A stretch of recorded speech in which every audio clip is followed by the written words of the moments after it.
podcast Conversar recebe hoje o cientista político Alberto Carlos Almeida. E eu começo, Alberto, você fazer uma retrospectiva da tua carreira e fazer um primeiro comentário sobre o teu livro A Cabeça do Brasileiro 20 anos depois. Quer dizer, faça um retrospecto da cabeça do brasileiro há 20 anos atrás e agora, 20 anos depois. Oi, Luiz. Olha, esse livro aí foi o segundo livro, né? Ambos baseados em uma ampla pesquisa. Na época do primeiro livro, esse recurso para pesquisa eu obti junto à Fundação Ford. Eu era professor universitário no Rio de Janeiro, na Universidade Federal Fluminense, e ele teve uma repercussão muito grande. Muita gente sempre me perguntava: você não vai atualizar, não vai atualizar? Atualizar o livro, basicamente, seria fazer uma nova pesquisa com as mesmas características, e foi o que foi feito entre 2022 e 2023. Uma pesquisa nacional com amostra ampla, uma amostra domiciliar, seguindo os mesmos procedimentos de amostra da primeira pesquisa e o mesmo questionário. Um questionário que, na época que a gente desenhou esse questionário, ele tratava de temas que continuam temas relevantes para o Brasil. A situação do homem vis-à-vis a mulher, né? Diferenças ou igualdade, a situação de relações raciais, branco, pardos e pretos, temas da antropologia e da sociologia de Roberto da Mata e de outros pensadores do Brasil.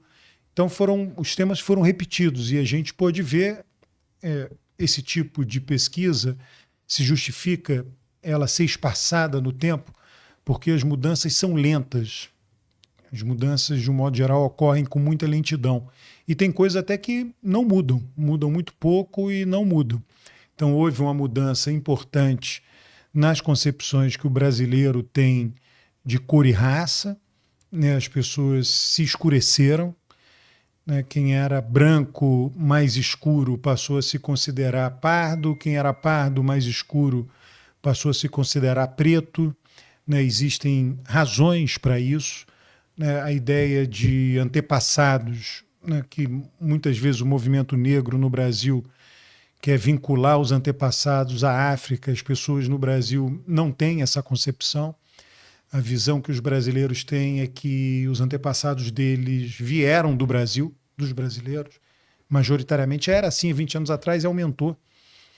E a multiplicidade de locais também aumentou para todas as três cores, tanto quem é branco, quem se acha branco, quanto quem se acha pardo, como quem se acha preto, considera que os seus antepassados vieram de múltiplos locais e isso aumentou em 20 anos. Então, essa é uma conclusão importante. A igualdade entre homens e mulher, a concepção, né? O livro trata de mentalidade. Não necessariamente são práticas, mas a gente sabe que as práticas elas seguem a mentalidade. A gente dá como exemplo no livro aí banheiros em shopping centers ou locais públicos, né? Banheiros de família, para a família, porque em geral é para o pai ou a mãe trocarem a fralda de um neném. Né? No passado isso não existia. Quando essa pesquisa foi feita a primeira vez, não havia em lugar público banheiro de família. O fraldário nos banheiros era no banheiro feminino. Então essa é uma mudança de mentalidade que teve um impacto nas práticas. E isso aconteceu em diversas dimensões do Brasil. Agora, no que diz respeito ao cumprimento da lei, é o capítulo 3 do livro, ao jeitinho, né, aspectos relacionados ao jeitinho, a visão que o brasileiro tem contra ou a favor do patrimonialismo, o uso do setor público como se fosse particular, isso mudou muito pouco ou praticamente não mudou. E tiveram coisas que mudaram numa direção inesperada. Por exemplo, o apoio ao patrimonialismo aumentou. Apesar de Lava Jato, apesar de tudo. Eu acho que talvez tenha acontecido um aumento do cinismo dos brasileiros com relação à corrupção. E aí tem vários outros temas, a visão que o brasileiro tem do mercado, a visão, né, da relação entre Estado e mercado. São vários temas, são 7 capítulos temáticos no livro. Você falou de corrupção, eu li hoje uma pesquisa aí que o brasileiro se preocupa, 21% se preocupa com saúde, 19% com violência e 9% com corrupção. Quer dizer, isso talvez venha a corroborar o que você está falando, não? Não acham que é o principal problema, né? Eu acho que tem muitas, né, pesquisas que fazem isso. Qual é o principal problema? O que você mais preocupa? O que, sei lá, é pior para o Brasil, né? Ou para você, para sua família? E muitas vezes essas pesquisas até remetem ao governo federal. As pessoas tocam em coisas que têm mais a ver com a demanda ali mais próxima dela. Luiz, assim, o livro trata de temas mais estruturais. Né? Uma pesquisa como essa, né, são percepções mais... Então, não é que elas não se conversem, elas se conversam. Mas o padrão de resposta, por exemplo, que você mencionou agora dessa pesquisa, tem muito mais a ver com a outra característica da população, é que ela sempre vai considerar um principal problema aquilo que atinge ela diretamente. Então, a corrupção é uma coisa que está meio distante. Entendi. Vamos fazer faz um panorama aí sobre os institutos de pesquisa. Outrora, há muitos anos atrás, havia o Ibope, o Gallup, o Datafolha, e esses eram franquias, inclusive, né? E hoje tem uma série de institutos de pesquisas feitas, patrocinadas pelo mercado financeiro.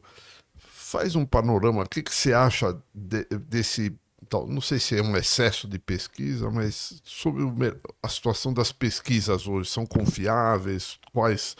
Não precisa citar nomes, mas... Luiz, olha, eu acho bom isso. Quer dizer, eu acho até que falta no Brasil, uma coisa que eu sinto falta, são pesquisas com carimbo de universidades. Quando você olha campanhas presidenciais, a gente sempre olha muito os Estados Unidos, tem muita informação de lá. Você tem sempre uma quantidade grande de pesquisas e sempre tem alguma pesquisa, mais de uma, com certeza, que são pesquisas feitas por universidades. No Brasil aumentou muito. Você tem pesquisas nacionais, são pesquisas mais caras, mas mesmo assim aumentou muito a quantidade de empresas que fazem pesquisas nacionais, estaduais, municipais, nem se fala. Se a gente for olhar para as eleições estaduais, em todos os estados tem uma quantidade enorme. Hoje até tem gente, coincidentemente, a gente está gravando hoje entrou em contato comigo uma pessoa que já foi do mundo político, tá, do Rio de Janeiro, e que hoje tem uma empresa de pesquisa. Né? Por quê? Porque ele viu que no mundo político tinha passado a época dele, né? Houve uma mudança, houve, na verdade, um movimento aí muito grande de uma renovação, talvez. Placas tectônicas. Ele tinha mais um perfil, né? Não que ele fosse do PSTB, mas tinha mais um perfil tucano, ficou sem espaço, ele foi procurar algum espaço que fosse vizinho à atividade que ele sempre, a atividade principal que ele praticava. E aí ele tem políticos de clientes, faz pesquisa. Então, hoje você tem... se multiplicou muito, eu acho que isso é bom. O que eu vejo? Eu vejo muito como o mercado como filtro das pesquisas. Né? Elas precisam ser confrontadas com o resultado eleitoral, se estão sendo feitas com seriedade ou não. Eu, em geral, não vejo muito patrocinador. Eu acho que... Né, os patrocinadores serão mídias, às vezes a própria empresa de pesquisa de fato investe nela e patrocina, o preço caiu muito. Você tem pesquisas online em que o custo é muito baixo, pesquisas por telefone também, que o custo é baixo, automáticas. Então, isso abriu o mercado para muita gente. Né? E acho isso positivo, quer dizer, eu não vejo isso de forma negativa. E, como eu disse, quer dizer, eu olho muito mais o resultado, né? E olho também, né, se aquelas empresas de pesquisa estão publicando ali e tem uma certa similaridade. Às vezes, quem destoa demais, de fato, é esquisito. Pode acertar, né? Mas muitas vezes acaba errando. E hoje você já tem sites de estatísticos também que acompanham as diferenças entre as pesquisas. Entendi. Explica um pouquinho para os internautas a diferença da pesquisa presencial e da pesquisa telefônica e qual delas é mais efetiva. Olha, eu não diria assim que tem uma mais ou menos efetiva. Hoje você tem até pesquisa online de recrutamento de respondente de pesquisa online. você manda mensagens, diversas modalidades de mensagem, obtém as respostas e, a partir dali, faz a pesquisa com aquelas pessoas com determinado perfil e, no final, você pode ponderar pelo dado do IBGE.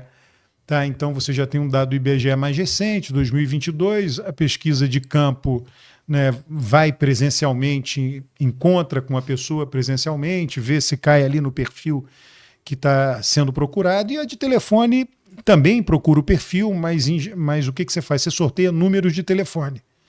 Você tem os cadastros de todos os números de telefone no Brasil, tem os prefixos, e você consegue sortear os números de telefone em função, fixando os prefixos, e aí pode rodar até aleatoriamente os números. Né? Então, assim, todas têm vantagens e desvantagens. Hoje o telefone chega em qualquer lugar, que muitas vezes uma pesquisa presencial não mais chega. Né? Você tem a pesquisa presencial não chega em áreas muito violentas. No passado chegava, tá?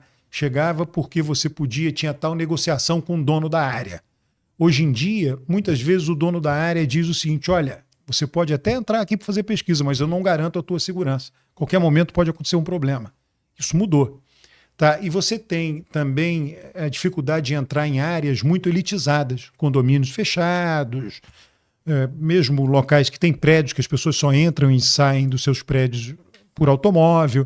Então, essa é uma dificuldade da presencial. E a telefônica, as pessoas não respondem mais. Muitas vezes tem dificuldade em responder ligação telefônica. Eu mesmo, a gente passa o dia inteiro recebendo ligações de números desconhecidos, de telemarketing, de campanhas. Eu praticamente não atendo mais nenhuma ligação telefônica, a não ser que eu saiba. Então, muita gente hoje está assim. Então, todas as pesquisas têm suas dificuldades. Entendi. A consultoria Eurásia, sempre o seu representante no Brasil, né, ele fala assim, com 42% de aprovação, raramente um candidato à reeleição perde na América Latina. Você acha que isso ainda está em vigor ou poderá esse ano ter uma exceção, por exemplo? Luiz, olha, sempre pode ter exceção, né? A gente tem que trabalhar com o que a gente tem, do que a gente aprendeu com o que ocorreu, né? Então a gente trabalha com o passado, isso não tem jeito. Eu já junto essas séries de avaliação do governo faz tempo, junto para o Brasil. A Eurásia utiliza uma base de dados que tem campanhas ou eleições do mundo inteiro.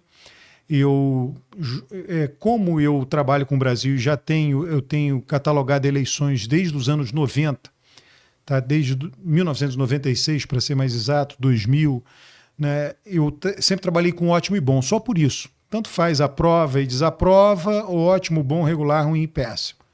Tá? Então eu pego a soma de ótimo e bom. E no Brasil, pelo menos para presidente, são poucos os casos, mas uma reeleição ninguém venceu com... O mínimo foi 36%, que foi o caso da Dilma. Né? Então, assim, se isso vai mudar nessa eleição, ninguém sabe. É difícil dizer. Sempre tem a primeira vez, né? Claro. Me explica uma coisa. Na eleição de 2010, eu me lembro que você, antecipadamente, quando o Serra estava na frente da Dilma, vaticinou a vitória da Dilma.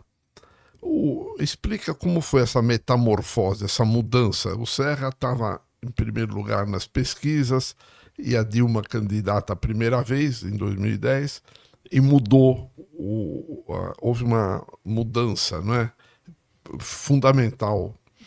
Na época, nas pesquisas que eu tinha, né, eu sempre fiz pesquisa e nunca divulguei, né?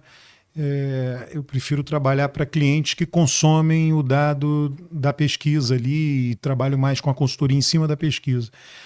Eu fazia uma simulação de voto que eu mostrava um cartão, né, presencial para o entrevistado, mostrava um cartão dizendo, olha, Dilma candidata do Lula e o Serra com apoio do Aécio, o Serra com Aécio de vice, uma coisa desse tipo. Tá?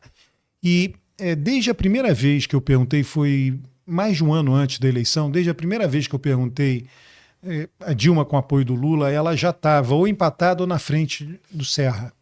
Né? Aquilo indicava o quê? Que o Lula estava muito bem avaliado e que, na medida em que a Dilma se tornasse conhecida como sendo candidata do governo bem avaliado, ela iria crescer. Então eu antecipei por causa disso. É um método, né, que tem muito a ver com o que eu falei anteriormente. Você tem a avaliação do governo e o voto ele adere à avaliação do governo, ele vai colar na avaliação do governo. Então, um percentual muito alto de quem acha Lula ótimo e bom irá votar no Lula, e um percentual muito elevado de quem acha ele ruim e péssimo irá votar na oposição a Lula. Então, assim, isso é meio que uma regra. A gente não tem por que acreditar que essa regra tenha mudado. A gente só vai descobrir depois, não tem como saber antes. Né? Entendi. Aqui eu tenho uma anotação aqui de uma pesquisa que 90% dos eleitores que votaram no Lula não se arrependem de votar no Lula. Não se arrepende de ter votado no Lula. Você acha isso um bom sinal? O eleitorado é dividido. Você tem esse dado, eu te pergunto até aqui, você tem o dado perguntando se você se arrepende de não ter votado no Lula? Você tem esse dado? Não, né? Esse não. Mas vamos supor que você tivesse, eu vou dar um chute aqui, tá? Eu diria que provavelmente você teria 90% dizendo não, eu não me arrependo de não ter votado no Lula. Né? Porque você tem uma cristalização, né? As pessoas de fato têm aquela preferência. O que é curioso, né? Você tem grupos de eleitorado, né? Pelo menos 3 grupos que eles têm 3 papéis diferentes. Tá? Você tem um grupo que é um grupo sólido, eu diria que é uma coluna vertebral de votos de um candidato de esquerda, são esses 90% que não se arrependem de votar no Lula, eles gostam de votar num candidato de esquerda. Você vai ter 90%, supostamente, né, daqueles que não se arrependem de não terem votado no Lula, eles sustentam o candidato de direita. Então, esses eleitores mais firmes, mais cristalizados, sustentam a existência da direita e da esquerda. Entendi. E você tem os eleitores que estão ali no meio, que mudam o voto. Eles garantem a existência de quê? Da alternância no poder. Ora você vai ter esquerda, ora você vai ter direita. Então o jogo ele é feito assim. Entendi. Me conta uma coisa, fala um pouquinho dessa polarização que ela está firme já há alguns anos, não? Quer dizer, nunca aparece uma possibilidade de um candidato alternativo. Quer dizer, parece que os petistas estimulam o Bolsonaro e os bolsonaristas estimulam o PT. Quer dizer, estimula a polarização, assim parece. O que você acha disso, da polarização? No livro aqui, o Luiz, no livro A Cabeça do Brasileiro, tem um capítulo sobre política que trata da polarização. Tá, eu vou abordar o que você perguntou, mas eu queria só antes fazer um breve parêntese. O que a gente tem vários temas que foram pesquisados no livro, vários temas, a intervenção do Estado na economia, visões sobre aborto. Olha, foram 600 perguntas, era um questionário longo, domiciliar, dentro da casa das pessoas, um questionário de 2 horas, tá, 1h30, né? E a gente viu o que significa polarização quando a gente pensa temas. Né? A gente tem essa pesquisa com intervalo de 20 anos. Então, significa que em 20 anos, quem pensava o tema nessa posição e nessa posição passou a pensar o mesmo tema afastado, mais extremado. Tá? Isso aconteceu em 20 anos, a gente fez análise estatística. Não aconteceu para praticamente todos os temas. Tá? As posições são mais ou menos as mesmas. Então a gente tem uma percepção de que a polarização aumentou muito. A gente trata disso no capítulo. Teve um tema que a polarização aumentou, que é o tema do aborto.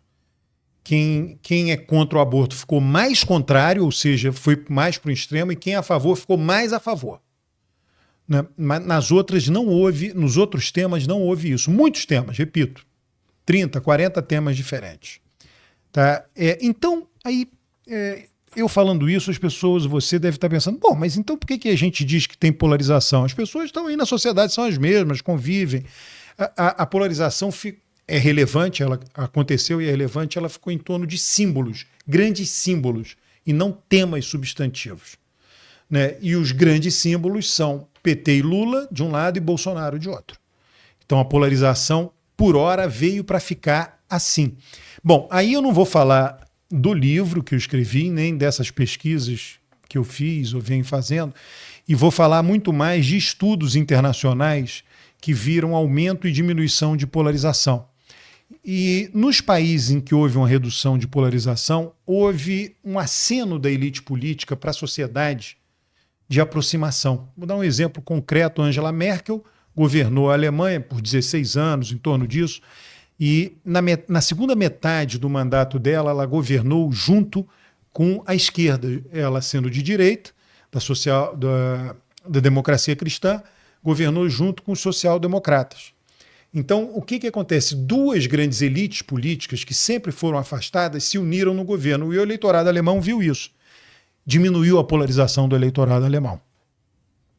Então, eu penso que no curto prazo, pensando nesse exemplo alemão, seria necessário que essa elite política fizesse um aceno de aproximação, no caso brasileiro. Isso não está no horizonte. Pode acontecer um dia? Pode, mas não está no horizonte. A gente não vê essa possibilidade. Entendi. Vamos falar de um assunto que eu conheço a tua opinião, mas em todo caso, vamos voltar. É sobre reeleição.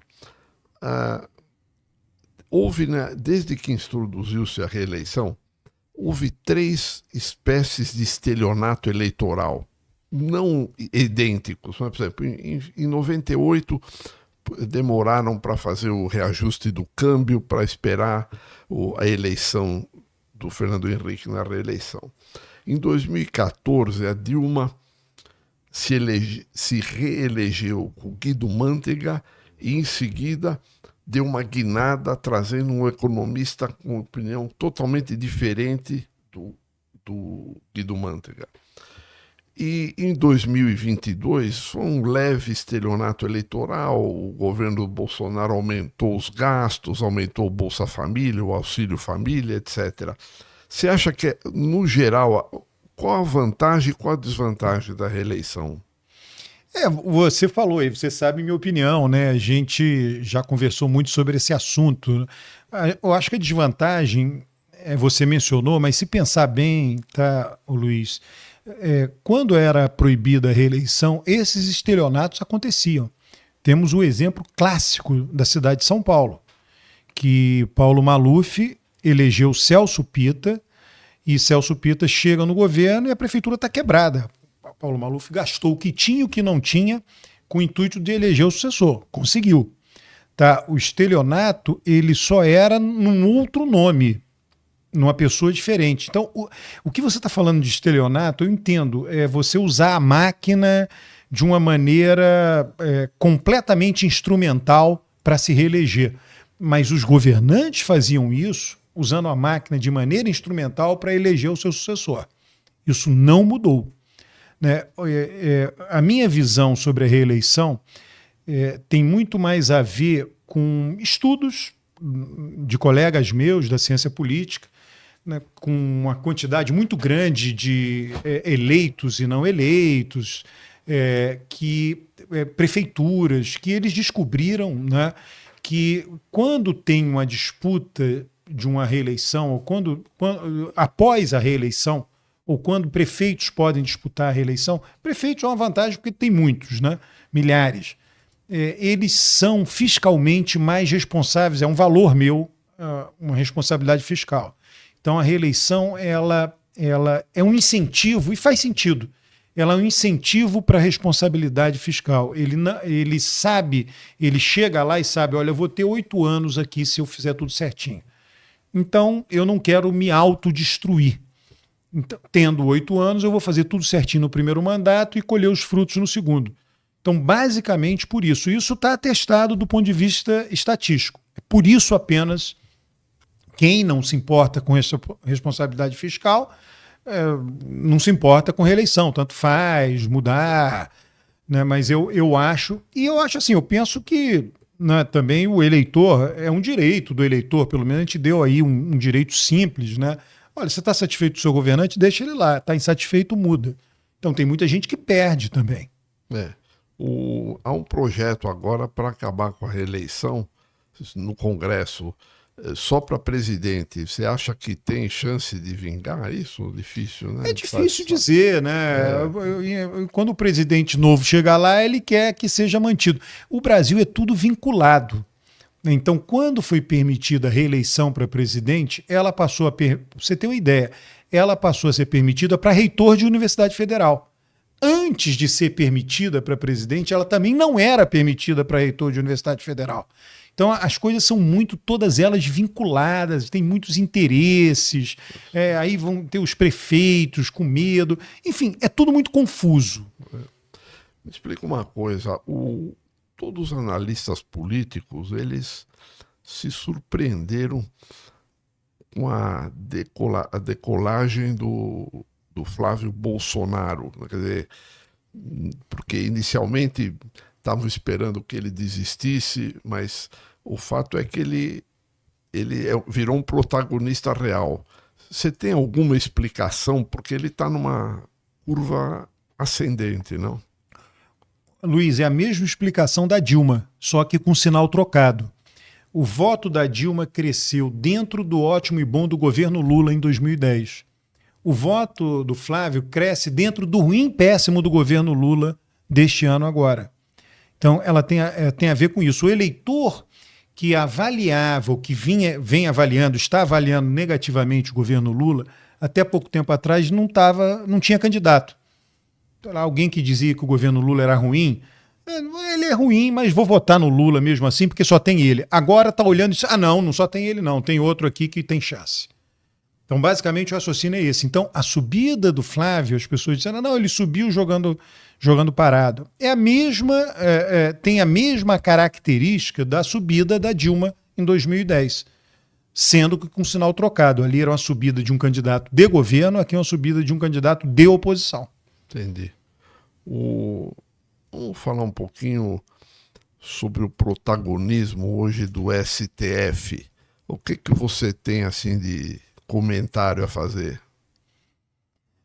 É um poder da República, né?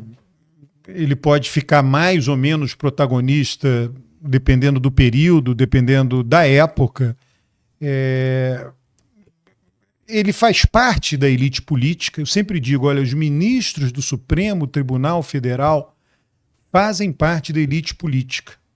Eles não precisam fazer parte do jogo político como eles estão fazendo, mas fazem parte da elite política. Por quê?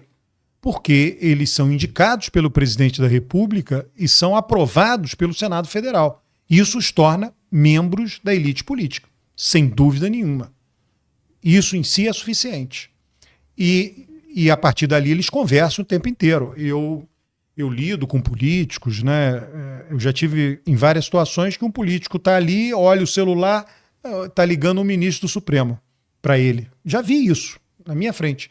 Aparece o nome do ministro, o senador, né? Vão conversar algum assunto que, né, mais técnico, que está em julgamento. Então eles estão o tempo inteiro conversando com os políticos. O Supremo ele tem que ser um árbitro, de fato, de conflitos, eventualmente conflitos políticos. Qual vem sendo vários dos problemas do nosso Supremo que repetem problemas do nosso sistema jurídico?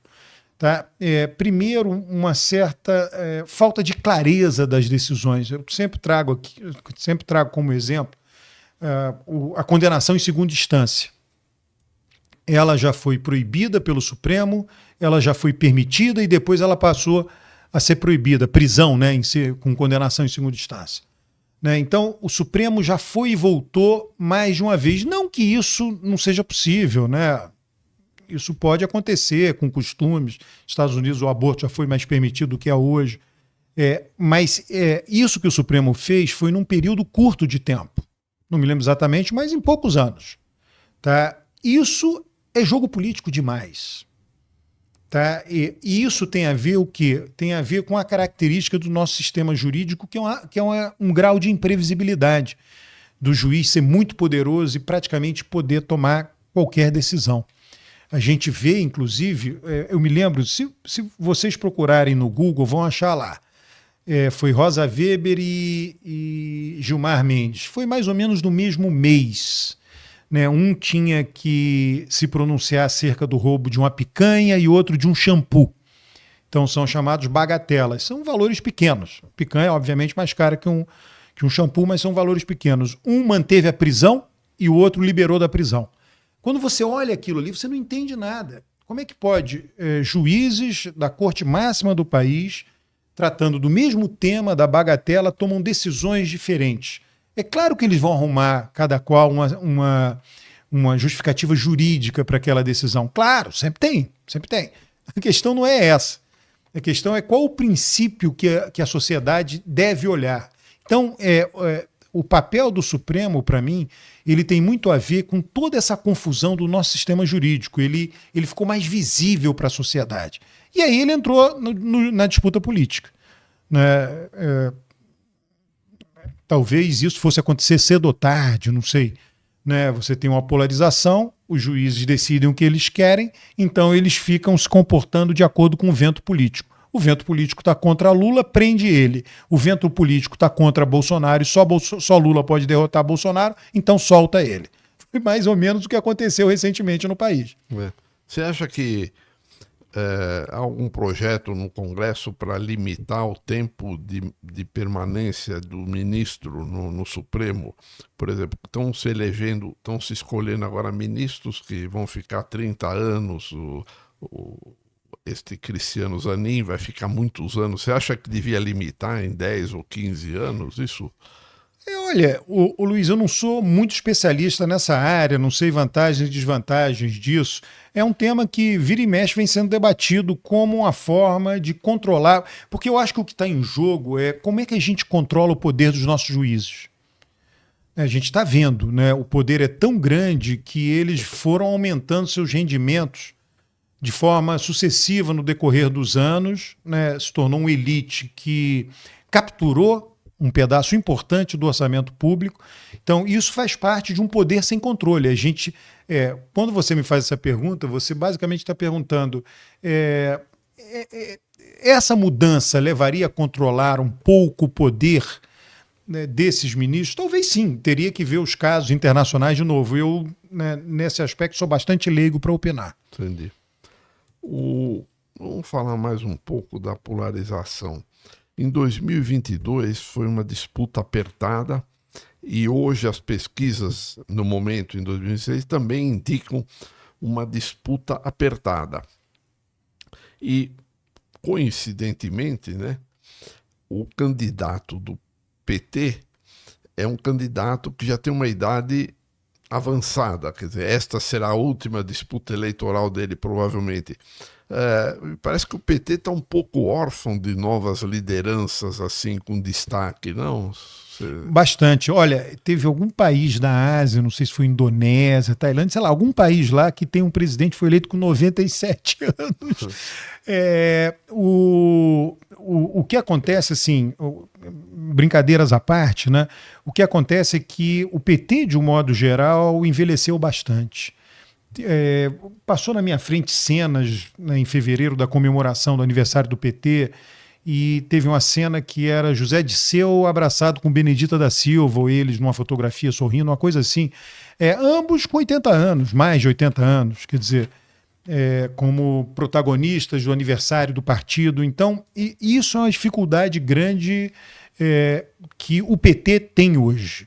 Não que não existam jovens, deputados mais jovens do PT, senadores, mas eles, conforme você colocou aí na sua pergunta, eles não assumiram o protagonismo.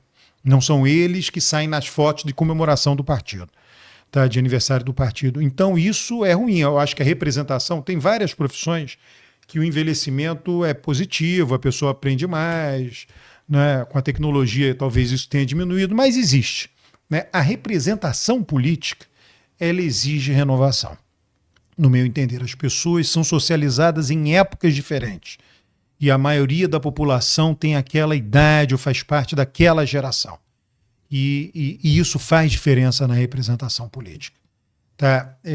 Do ponto de vista de uma corrida eleitoral, né? Você pode ganhar sendo muito mais velho do que alguém. Isso daí não... quer dizer, idade não é documento, né, digamos assim.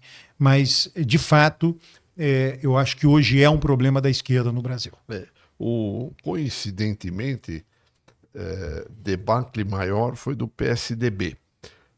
E o PSDB tinha até algumas lideranças jovens, o Eduardo Leite, o João Dória, pelo menos, o Aécio Neves, relativamente jovem também, né? E também não conseguiu perder o elan. O que você achou disso? Aí você tem um fenômeno que foi a Lava Jato. A Lava Jato ela atingiu de maneira desproporcional, com muita violência, as elites políticas do Rio de Janeiro, de Minas Gerais e de São Paulo. Então você tinha em Minas Gerais, estava ocorrendo no Poder Executivo de Minas Gerais uma alternância PT-PSDB, deixou de existir, foi varrido. O PT teve até um bom desempenho na eleição proporcional em Minas para deputado estadual, né, mas perdeu muito, né, prefeituras, uma dificuldade imensa.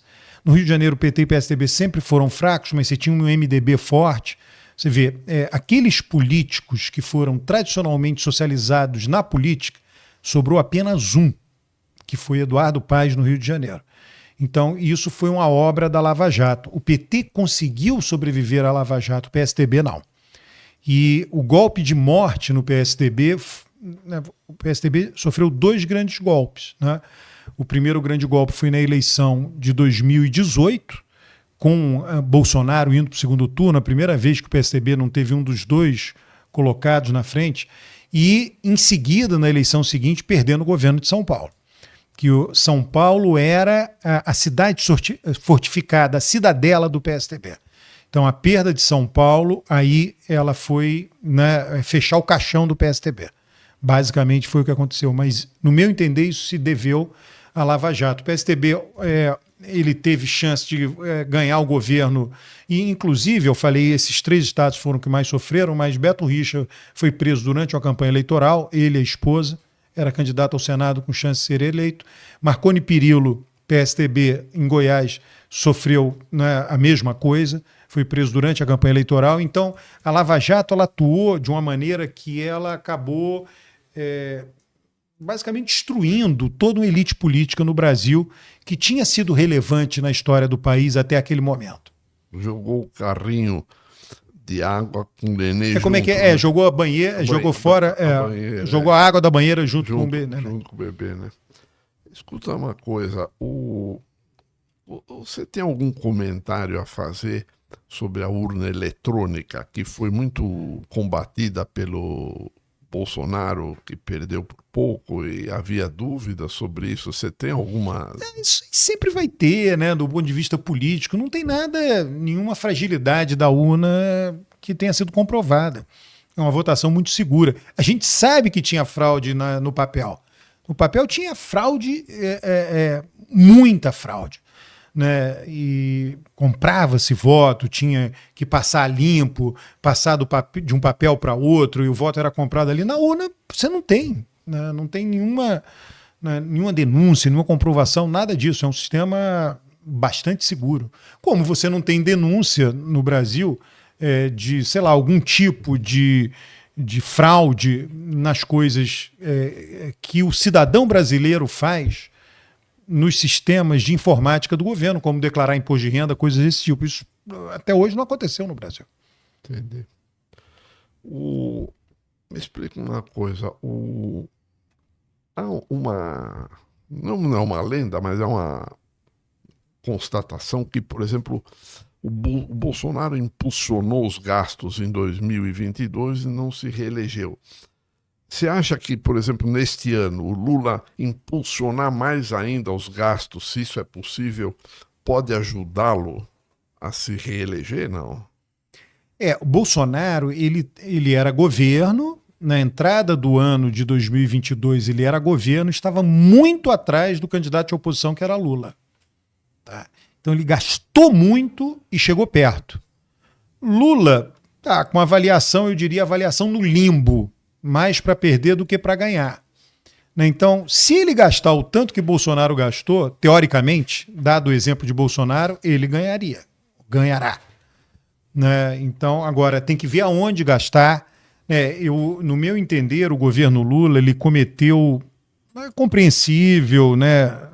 Todo governante, todo ser humano, todo político é um ser humano também. Eu acho que o Lula teve uma espécie de mágoa do que aconteceu com ele, né, em termos de prisão, do mercado financeiro ter apoiado a prisão dele, ter comemorado a prisão dele. E ele compara isso com o fato de ele ter feito muitas coisas que o mercado queria nos 2 primeiros mandatos dele.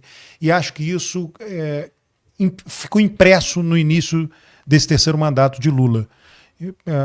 E de que maneira ficou impresso? Agora eu não vou dar bola para o mercado. O mercado quer que eu não gaste, vou gastar. Tá? E aí eu acho que ele cometeu um equívoco, né? Que o que os governos de sucesso em geral fazem? Bolsonaro não teve isso por conta da pandemia, mas você segura o gasto na primeira metade do mandato, que seja, segura alguma coisa, segura um pouco. Lula fez isso no primeiro mandato dele, e depois você gasta no final do mandato. É um ciclo muito conhecido e de muito sucesso. E Lula gastou muito no início desse mandato. A gente não sabe, no Brasil não temos uma vigilância com relação a gastos. Quando eu falo não temos uma vigilância, eu estou incluindo todos os políticos. Os deputados gostam de gastar, os senadores gostam de gastar, né? Os entes subnacionais são gastadores também. Então, é difícil conter gastos no Brasil. Por que eu estou falando isso? Porque, na minha visão, caso Lula queira gastar mais, ele, se precisar em alguma coisa, terá o aval, muito provavelmente terá o aval dos políticos. Há um entendimento aí, eu não sei se da classe média ou classe média baixa, que certas políticas sociais que o governo Lula fez, já não causam mais efeito, já estão consolidadas. Quer dizer, esta gente está esperando algo mais, né, do que já foi. Isso, ele já considera isso um direito adquirido, essas políticas sociais, né, pé de meia, etc. Então, parece que isso é que está amarrando um pouco, porque o Lula precisa descobrir novas ideias agora, a curto prazo, para empolgar o eleitor. Eu não sei, o que você acha disso? Eu acho que é por aí, né? O que você está falando, eu diria menos até, né? Eu entendi a expressão que você usou, direito adquirido, mas é o seguinte: consegui isso. Bom, agora eu olho o que mais está faltando. Né? Já que eu consegui isso, eu quero mais coisas. Consegui isso, quero mais. É normal. Né? Eu sempre digo, a democracia, toda ela, tá? Não é só o Brasil, não. A democracia é deficitária. Se você não quiser déficit, vai para uma ditadura. Né? Porque o eleitorado vai querer sempre melhorar a vida dele. E para melhorar, você, do ponto de vista dos governantes, dos políticos, você precisa gastar com a população. Né? O Lula foi muito criativo e inovador no primeiro mandato dele, né? No segundo, você teve uma explosão de geração de emprego. Ele terminou o segundo mandato com um crescimento da ordem de 7% no último ano. Né? Vários programas foram criados, programas inteiramente novos. O mundo ajudou também, né? O mundo ajudou. Você tem várias coisas que aconteceram no primeiro e no segundo mandato de Lula, que permitiu com que políticas públicas expansionistas de gasto fossem estabelecidas de uma maneira, para aquele período, relativamente sustentável. O cenário não é esse. Então, ele teria que ter procurado, né, alguma coisa. Não estou dizendo que ele não vai ganhar, não é isso. Né, a eleição vai ser apertada. É claro que ele pode ganhar. Com essa avaliação que ele tem, eu olho sempre a soma de ótimo e bom, por razões fortuitas, porque essa base é mais antiga no Brasil. Considerando hoje, quando a gente está fazendo esse programa aqui, a soma de ótimo e bom de Lula, ele perderia. Então ele tem que melhorar a soma de ótimo e bom para se tornar o favorito. Tá? Ele pode fazer isso? Pode. Gastando? Sim. Em quais programas? Não sabemos. Nós não somos políticos, eles têm muito mais o pulso do que tem resultado e do que não tem. Chama um pouco a atenção que essa isenção de imposto de renda de R$ 5.000, que é na veia, porque o fulano em fevereiro recebeu um salário em dinheiro mais do que ele recebeu em janeiro, que se referia a dezembro, vamos dizer. Isso não impulsionou nada a popularidade dele, não? Porque tem várias coisas, uma coisa empurra para cima, outra empurra para baixo, você tem que ver o contingente de eleitores que isso atinge. Então, quem declara imposto de renda não é o contingente, não é majoritário, né? Mais do que isso, mais importante do que não ser majoritário, é um grupo social que tem uma renda mais elevada, não são os pobres, pobre não declara imposto de renda, e são pessoas, por isso, que tendem a ter mais simpatia com o Bolsonaro e com os candidatos de direita.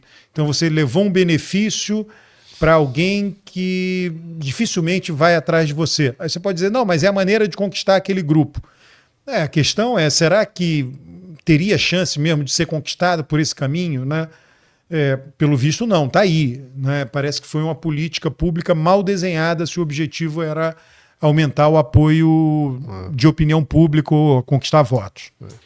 Você acha que hoje na política os políticos estão se preocupando muito com uma coisa que antigamente não era tão importante, é aumentar suas bancadas na Câmara e no Senado, né? A direita parece que tem uma intenção de fazer a liberdade o impeachment do Alexandre de Moraes ou qualquer coisa assim e fazer uma lei de anistia para o Bolsonaro, né? Você acha que essa composição da Câmara no futuro, o que você enxerga sobre a composição da Câmara e do Senado? Olha, eu acho que nessa eleição de 2026, o mais provável, né, sempre eu trabalho com probabilidade, né, às vezes eu faço afirmações que são muito assertivas, mas é mais uma linguagem, mais uma forma de comunicação. Tudo é probabilístico, né, a rigor. Na eleição de 2026, eu acho que a tendência é a direita se fortalecer tanto na Câmara quanto no Senado. Tá? Daí a tomar decisões, porque decisões mais extremadas, eu não sei, né, o fato da direita se fortalecer não significa necessariamente que haverá decisões de direita extremadas. Tá? Você pode ter uma direita, um centrão, meio pragmático, né, que tem um certo limite para o que é razoável aprovar. Tá? Então, essa tem sido a nossa tradição. A gente pode sair dela? Pode, claro. Mas eu acho que a situação da esquerda é uma situação complicada. Você mencionou, Luiz, o envelhecimento, né, de idade mesmo, a falta de renovação do PT.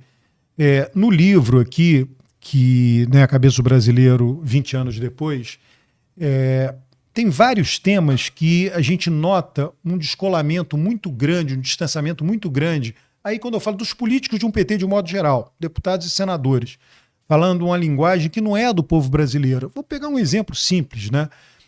A população se acha parda. Parda é o quê? Eu sou misturado. Né? E o movimento negro, que é bem inserido dentro da vida do PT, considera que quem é pardo é negro, né? Quem é pardo é preto. Mas o brasileiro não se acha isso. Então você fica batendo contra. Passaram 20 anos entre as duas pesquisas, são 20 anos em que se bateu muito nessa tecla e as pessoas não passaram a se achar assim, não passaram a se ver assim. Tá? Então, assim, há um descolamento, né? Para a esquerda, eu acho que seria, do ponto de vista do apoio político, de carrear votos, seria mais favorável meio que se adequar um pouco ao senso comum da sociedade brasileira. O senso comum majoritário, digamos assim, da sociedade. Senso comum é porque é majoritário, né? Da sociedade brasileira. Né? Coisa que eu acho que tem uma influência muito grande dos Estados Unidos, das universidades americanas. Aquilo permeia um pouco a ideologia de esquerda. Eu acho que ela meio que se descola do que é o Brasil. Daí a dificuldade, a esquerda hoje, em termos de votos, tem o quê? 130 votos na Câmara. Né? É muito pouco. Pode ficar com menos após essa eleição. O, o PT tem uma certa dificuldade com esse assunto de segurança, né? Por exemplo, hoje fazer a maioridade penal abaixar para 16 anos, o PT vota contra sempre, né? Quer dizer, não, nessa área parece que uma certa classe média ela gostaria. O problema principal que tem aqui é segurança, né? Quer dizer, o PT parece que não consegue acompanhar esse raciocínio, né? Eu diria, o Luiz, que em termos assim de comunicação, né, o PT de fato ele está em desvantagem com relação à direita, porque a direita tem uma imagem de ser mais contrária ao crime. É só isso, né? A direita tem uma imagem de ser mais contrária ao crime. A pergunta que a gente precisa fazer é quais são as políticas públicas de sucesso no combate ao crime no Brasil e quem implementou. Talvez São Paulo venha implementando há muitos anos, né? Eu soube de uma queda no Rio Grande do Sul, né? Mas aonde mais? Né? Então, a esquerda no poder, a gente olha os casos de Bahia e do Ceará, ela não é nada diferente da direita no que diz respeito ao combate ao crime. Você tem uma polícia muito truculenta, né? Uma polícia que concebe basicamente o seguinte: estamos em guerra, então temos que tratar a população como inimiga. Os bandidos em primeiro lugar, mas se atingir a população, tudo bem. Então você não tem nenhuma criatividade em termos de política pública. Então eu acho que elas se assemelham nisso, né, com essas diferenças que eu mencionei. É preciso estudar mais de perto o caso de São Paulo, talvez do Rio Grande do Sul, e elas se diferenciam na imagem que a direita tem. Basicamente isso. Não por acaso a segurança pública no Brasil, pelo menos é essa a percepção da sociedade, eu não sei se os indicadores de crime, mas ela tem sido algo meio que um problema permanente, que ninguém tem implementado realmente políticas públicas. As polícias têm se mexido, é fato também. Elas aparecem muito como truculência, mas não tem só isso. Elas se mexeram bastante nos últimos 20 anos. Entendi. Me explica uma coisa. O que você atribui um comentário que parece que é quase uma verdade verdadeira, que o PT é fraco na comunicação em redes sociais e a oposição é muito mais forte. Você acha isso verdadeiro? Eu acho que isso aí ninguém consegue, né? Não tem aquele negócio de fazer uma média e fazer uma média ponderada. Né? Eu acho que esse é o caso de você fazer uma média ponderada. Tem pesos aí. Por quê? O eleitorado de direita é um eleitorado que usa mais intensivamente as redes sociais. Tá? Então você tem todo esse eleitorado conservador, mais velho, que fica muito nas redes sociais. Então é um eleitorado que de fato usa mais. Então nunca você deve esperar que as redes sociais sejam utilizadas igualmente pelos dois lados.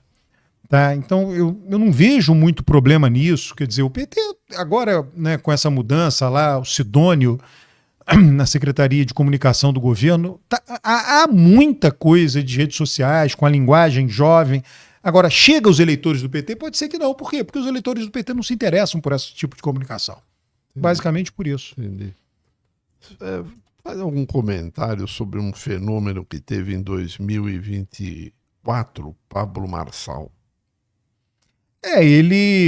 Esse fenômeno é um fenômeno também ainda, né, da antipolítica. Né? Tá tudo ruim, eu quero mandar um recado para todos os políticos, voto é tipo um Bolsonaro. Ele está aí presente, tá? Ele está aí presente.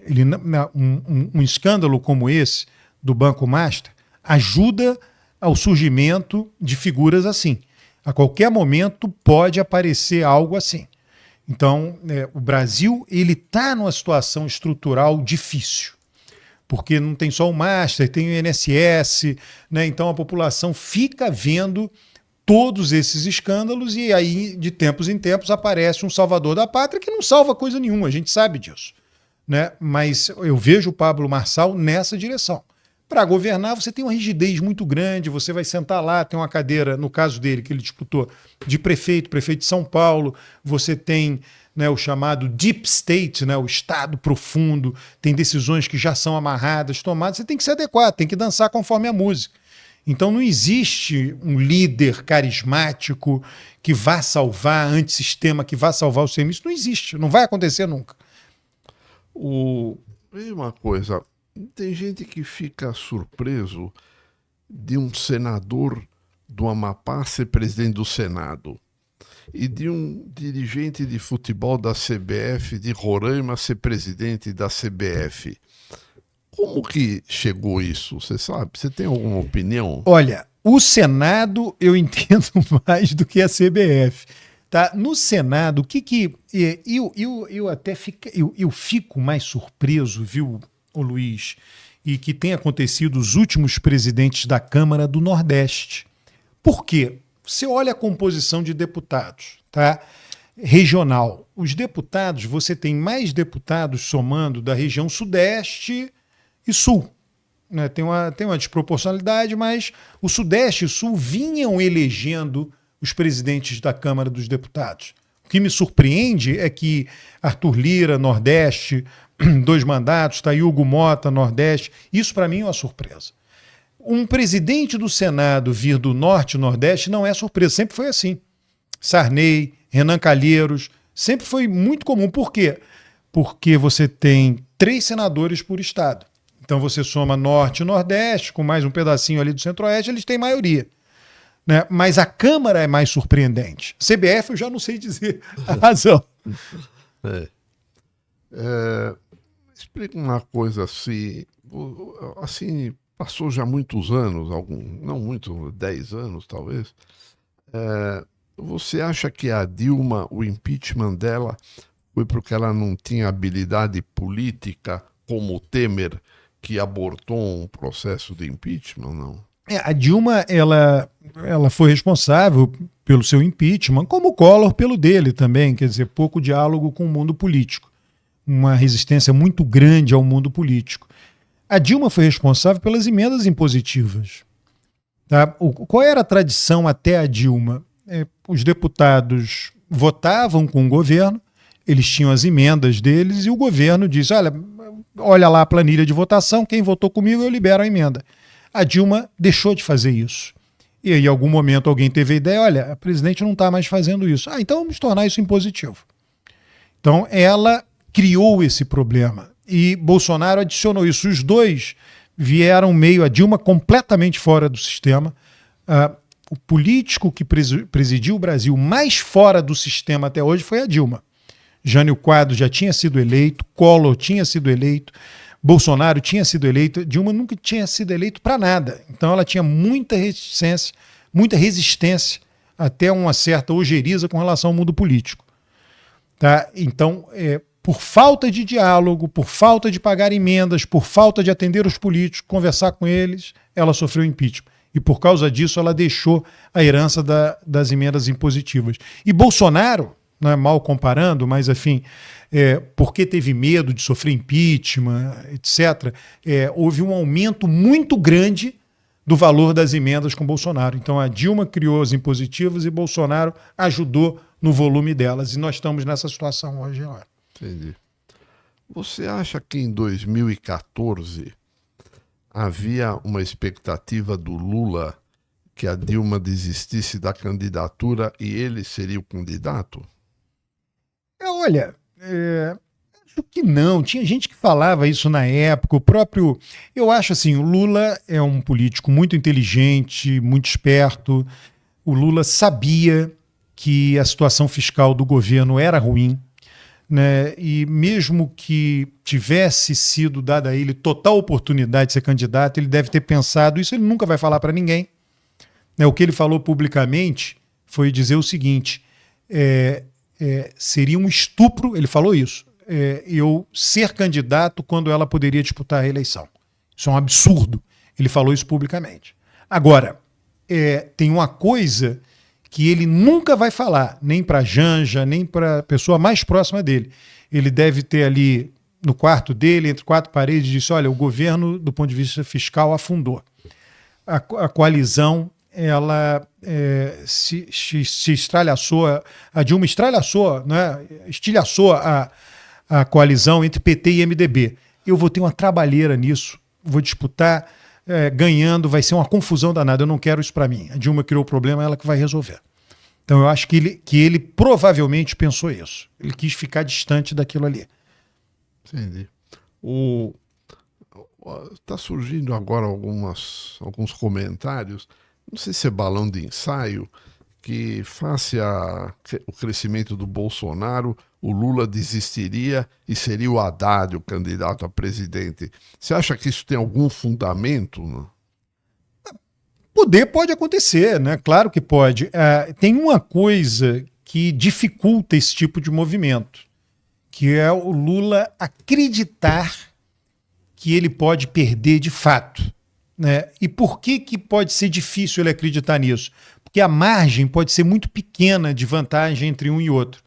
Então, estando apertado, vai ter lá junho, julho, vai ter lá a oficialização das candidaturas. É claro que você pode abandonar ainda depois disso e colocar alguém no lugar, mas até ali, né, é provável que esteja muito cabeça a cabeça.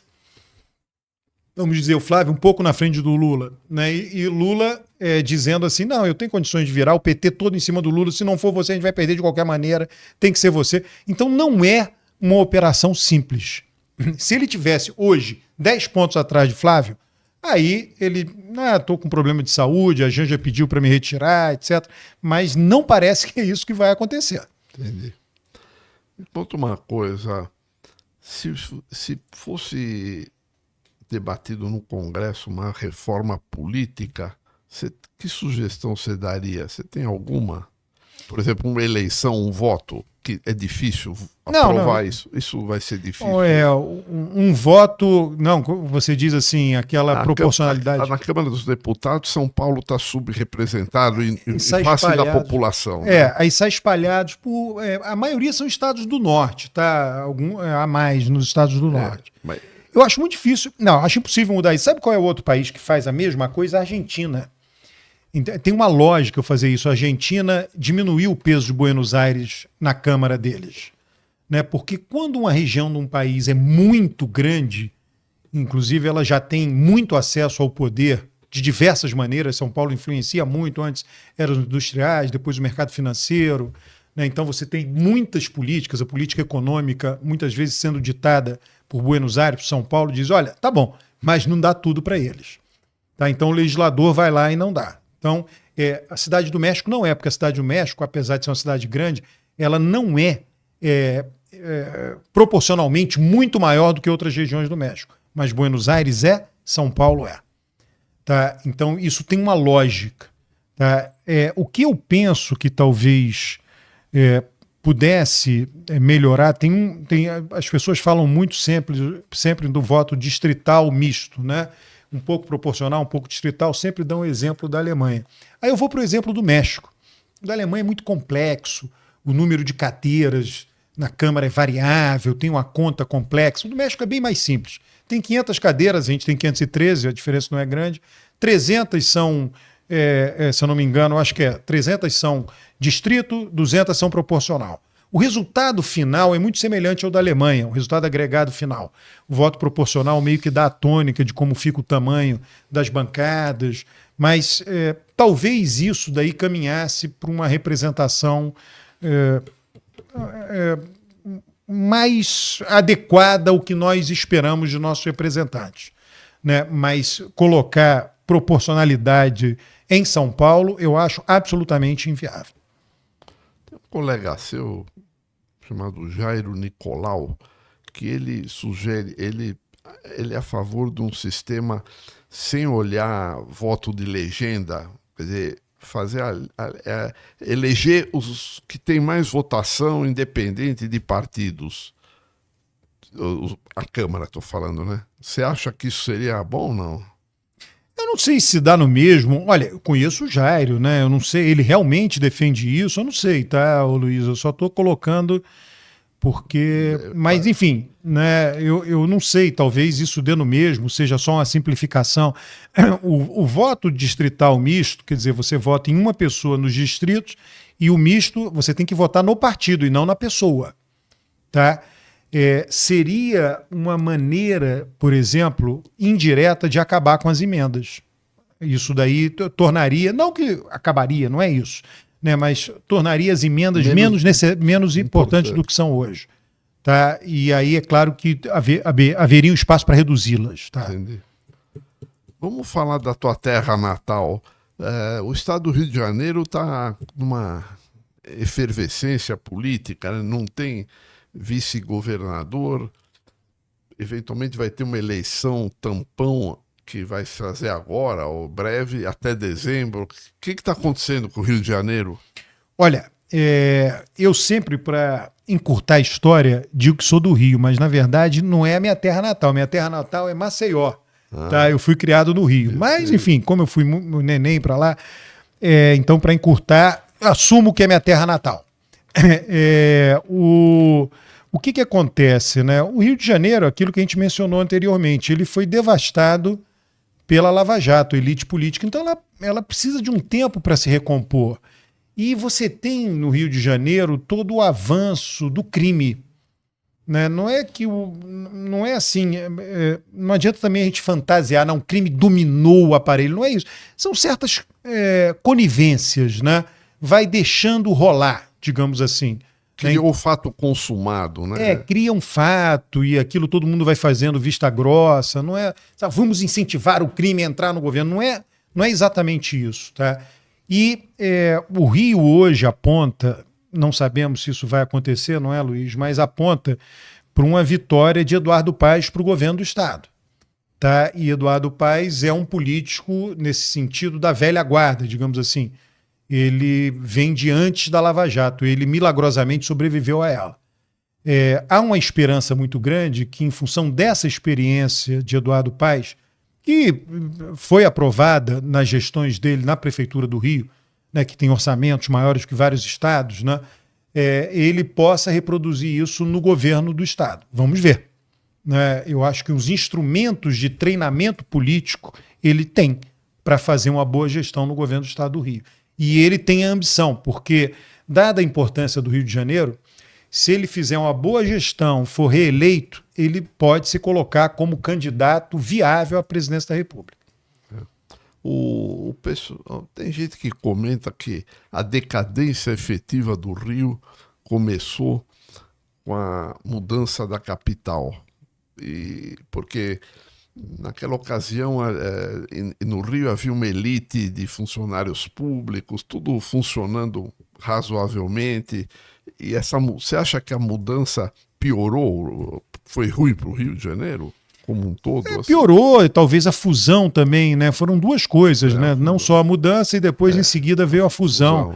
Então tem analistas, né? Agora já passou, né? Mas analistas históricos aí de toda a questão da segurança pública dizendo que a fusão foi importante porque colocou na cidade do Rio uma polícia que vinha do interior.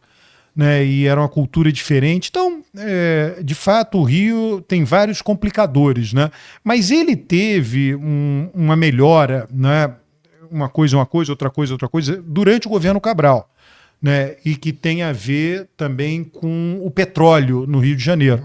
Né, com o dinamismo, mas depois, né, com a mudança da legislação de exploração do petróleo, na coisa do PT, que eu diria meio antimercado, né, essa pujança do Rio de Janeiro caiu, né, piorou, né, enfim. Mas houve ali, digamos, uma chama ali de esperança de uma melhoria mais sustentável para o Rio de Janeiro. Entendi. Nós estamos chegando ao final do programa e eu queria que você fizesse muito rapidamente um panorama geral das tuas expectativas para a eleição desse ano de 2026.